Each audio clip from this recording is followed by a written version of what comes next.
Praise the lord, హల్లెలూయా. అందరూ ఎలా ఉన్నారు? ఇంకొక సంఘటన చెప్పనండి. హ్యాకర్ గురించి మీకు తెలిసే ఉంటుంది. హ్యాకర్ ఏం చేస్తాడంటే వైరస్ని క్రియేట్ చేసి కంప్యూటర్ని డిస్ట్రాయ్ చేద్దామని అనుకుంటాడండి. సో అతను ఏం చేస్తాడంటే వైరస్ని పంపించి కంప్యూటర్లో ఉన్న ఫైల్స్ని కరప్ట్ చేద్దాం అనుకుంటాడు.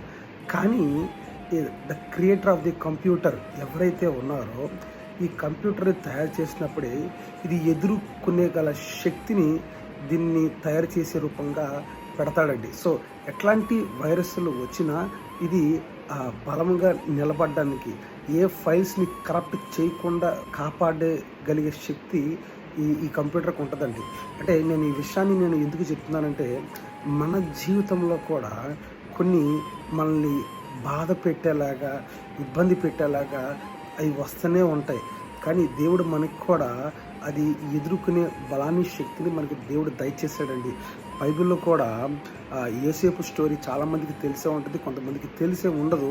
ఆదికాండము 50వ అధ్యాయము 20వ వచనంలో ఉంటుంది. ఒకసారి నేను చదివి వినిపిస్తాను, చూడండి.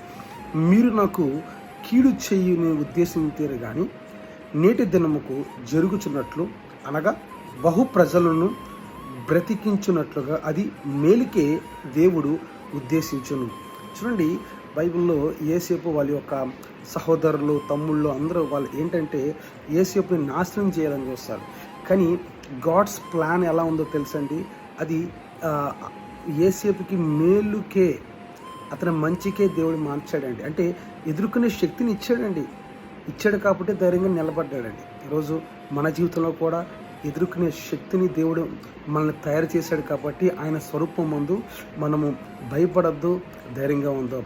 God bless you. దేవుడు నిన్ను దీవించి ఆశీర్వదించును గాక.